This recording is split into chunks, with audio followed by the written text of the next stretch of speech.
À tous, Père Philippe Murat. Bonjour Père. Bonjour. Merci d'être avec nous. Religieux de Saint-Vincent-de-Paul, vous êtes le curé de la paroisse Notre-Dame de la Salette dans le 15e arrondissement de Paris.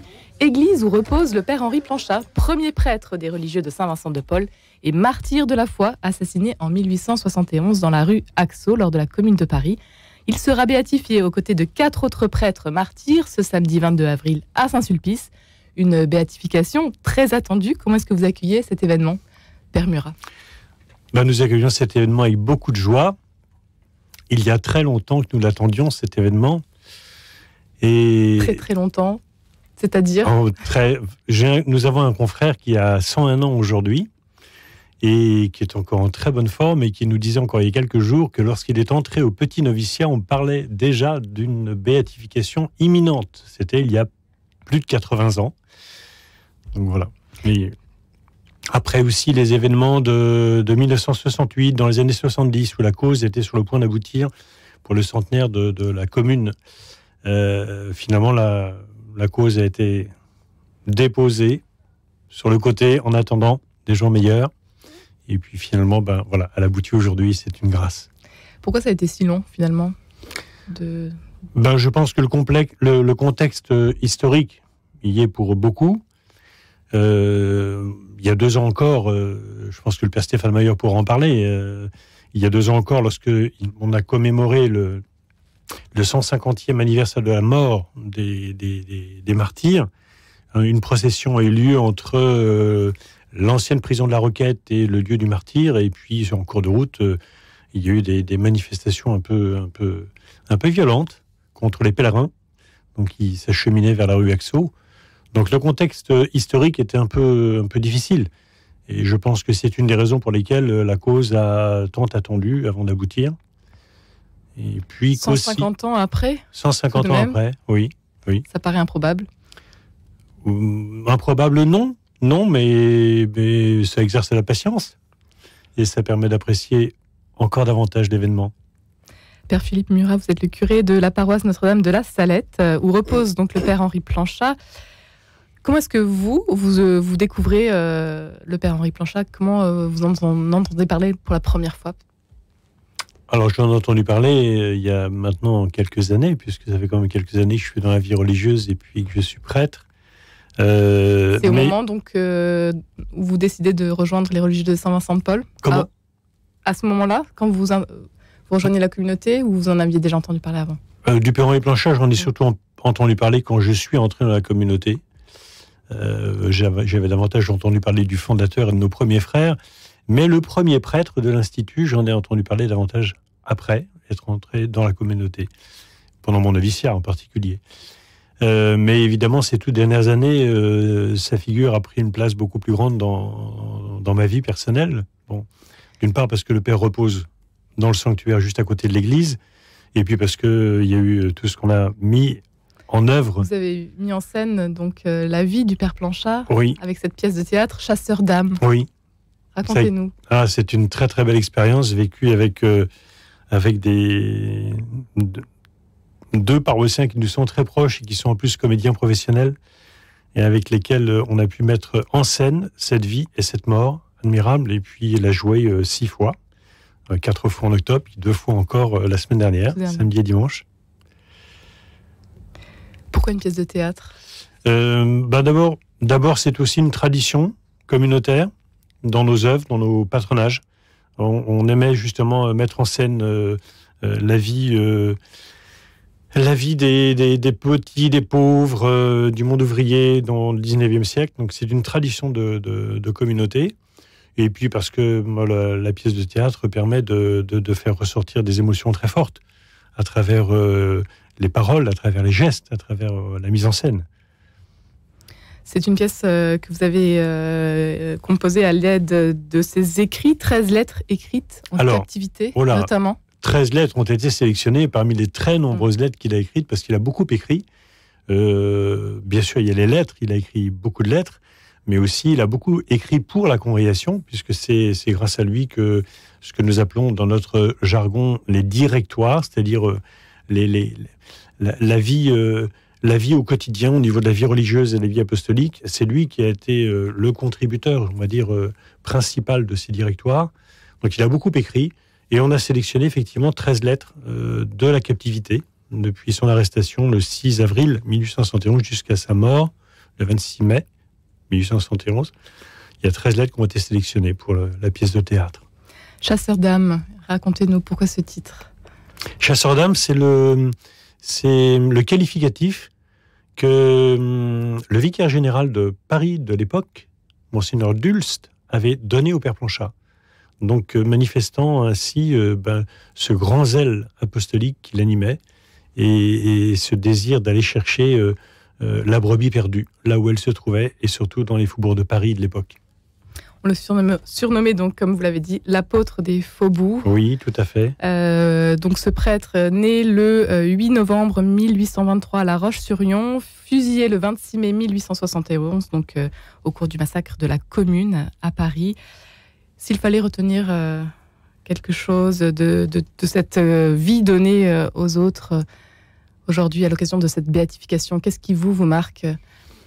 Alors il y a trois vertus, je dirais, qui sont particulièrement saillantes dans sa vie. Son humilité. C'est un homme qui était très doué. Quand il a fait son séminaire à Saint-Sulpice, beaucoup voyaient en lui un prêtre qui aurait sans doute un bel avenir ecclésiastique. Et en fait, il va rentrer dans une petite communauté qui n'est composée que de frères. À cette époque-là, il va être le premier prêtre de l'Institut. Donc son humilité. Sa sœur aussi pensait qu'il rentrerait chez les jésuites. Non, chez les frères de Saint-Vincent-de-Paul. Son humilité, son obéissance aussi. Toujours soucieux d'être à l'écoute de ce que ses supérieurs lui diraient. Et obéissance aussi à son état de santé fragile, parce que après 7 mois de ministère à Grenelle, il va faire on dirait aujourd'hui un burn-out. Et il va se soumettre à l'ordre de ses supérieurs, de se reposer, de se retirer. Et puis son zèle infatigable, jusqu'au bout. Il avait pris la résolution de ne jamais perdre un quart d'heure. Jamais perdre un quart d'heure. Père Philippe Murat, vous avez été ordonné en 1983. Vous fêtez donc vos 40 ans de sacerdoce cette année. C'est pas rien. Qu'est-ce qui vous a amené chez les religieux de Saint-Vincent-de-Paul ? Ce qui m'a amené chez les religieux de Saint-Vincent-de-Paul, c'est bien sûr leur apostolat, l'apostolat de la jeunesse. Et puis, je pense aussi le rayonnement de plusieurs de mes aînés, qu'ils soient pères ou qu'ils soient frères. Et j'ai le souvenir de l'un ou l'autre frère qui m'ont particulièrement marqué. Je me destinais au sacerdoce, mais la figure du frère m'a beaucoup marqué, et la place du frère dans l'Institut. Donc il se trouve que j'ai fait aussi mes 3 dernières années de scolarité dans le secondaire, dans une école qui était tenue par notre communauté, en Seine-et-Marne, qui a fermé depuis. Et j'y étais pensionnaire pendant 3 ans, et je pense que ces 3 années-là ont été marquantes. Aujourd'hui, vous êtes combien de frères, de pères à Paris ? À Paris, alors dans la congrégation, je pense qu'on est autour de 180, il me semble. Et à Paris, entre 20 et 30, en comptant, bien sûr, nos pères et frères qui nous viennent d'Afrique de l'Ouest ou du Congo, et qui font partie de notre famille religieuse et qui sont en apostolat aussi dans notre province de France. Le père Henri Planchat, qui sera béatifié aux côtés de 4 autres prêtres martyrs de la rue Axo, donc ce 22 avril, ce samedi à Saint-Sulpice. Qu'est-ce qu'ils nous disent aujourd'hui, ces bienheureux morts en martyrs, il y a près de 150 ans maintenant ? Eh bien, je pense que ce qu'ils nous disent les uns et les autres, alors le père Henri Planchat, bien sûr, parce que je le connais bien, mais les autres aussi, sans oublier peut-être ceux qui ne seront pas béatifiés demain. Je pense en particulier au père Olivin, qui est une très grande figure de la Compagnie de Jésus. Et puis à l'abbé Seigneurey aussi, séminariste. Je pense que ce qu'ils nous disent les uns et les autres, c'est que la vie n'est belle que si elle est donnée, et donnée jusqu'au bout. Bon, jusqu'au bout de l'amour, et je pense que c'est un peu le message pascal que nous vivons depuis la Semaine Sainte. S'embarquer avec Jésus et Marie, le père Planchat pour le citer. Que dire de ceux qui ne prient pas soir et matin ? En toute situation, si calme ou si dissipante, si libre ou si chargée, si vide ou si remplie, si pleine de délices ou de souffrances, contre toutes les tentations, si graves ou si légères, si sourdes ou si apparentes, si opiniâtres ou si passagères qu'elles soient. Aujourd'hui, c'est tellement d'actualité, oui, ce message. Tout à fait. Je parlais tout à l'heure de l'humilité du père Planchat, Et je pense que c'est la vertu qu'il nous faut sans cesse cultiver, quel que soit notre état de vie. Nous avons besoin de recourir sans cesse justement au sacrement de la miséricorde. Et c'est un souci qu'avait considérablement le Père Henri Planchat, pour justement vivre de la grâce. Si je suis en état de grâce, que Dieu m'y maintienne. Si je n'y suis pas, qu'il m'y mette.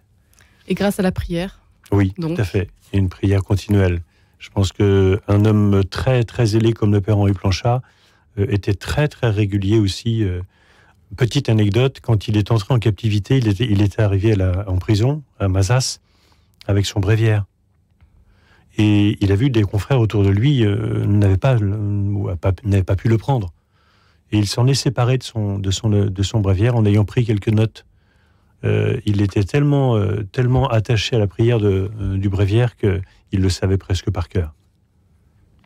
Et il tenait aussi absolument à la communion fréquente. Ah oui, absolument, oui. Ça, c'est son le cœur de son apostolat, la communion fréquente des enfants en particulier. Il y a une très belle lettre de lui en captivité où il écrit aux enfants qui vont faire la première communion, leur demandant de prier pour lui, oui, mais pour eux, pour leurs parents, et puis pour lui ensuite, et de demander au Seigneur d'aller au ciel. Et alors qu'il était très, très exigeant pour lui-même, il était d'une très grande tendresse, d'une très grande délicatesse, d'une très grande attention et de bienveillance pour les enfants en particulier. Il avait un côté un peu c'est une figure qui ressemble un peu à Jean Bosco aussi. À l'occasion de la béatification du Père Henri Planchat, vous avez écrit une prière d'intercession. Vous souhaitez donc terminer l'émission en nous la disant, Père Oui, volontiers. Puis, en disant cette prière d'intercession que je n'ai pas composée, mais qui sera la prière liturgique de sa fête le 26 mai, je voudrais confier toutes les personnes qui nous écoutent, et je vais faire un tout petit temps de silence après la grâce que nous sollicitons, laissant à chacun des auditeurs le soin de présenter au Seigneur une grâce. Seigneur Dieu, dans ta miséricorde inépuisable, tu as choisi le bienheureux Père Planchat comme bon pasteur pour les pauvres, les jeunes et les familles des milieux populaires, couronnant sa vie humble et charitable par le don ultime du martyr. Par son intercession, accorde-nous la grâce que nous sollicitons. Par Jésus-Christ, ton Fils, notre Seigneur, qui vit et règne avec toi dans l'unité du Saint-Esprit, Dieu, pour les siècles des siècles. Amen. Amen. Un grand merci, Père Philippe Murat, curé de la paroisse Notre-Dame de la Salette, d'avoir été avec nous aujourd'hui. Rendez-vous donc ce samedi à Saint-Sulpice pour la béatification. Ce sera à 15h30 en présence de Monseigneur Ulrich, notamment. À 16h. Non, à 16h. À 16h, oui. Voilà. En présence de Monseigneur Ulrich et du cardinal préfet de la Congrégation pour la cause des saints qui présidera la célébration. Merci beaucoup. Merci à vous.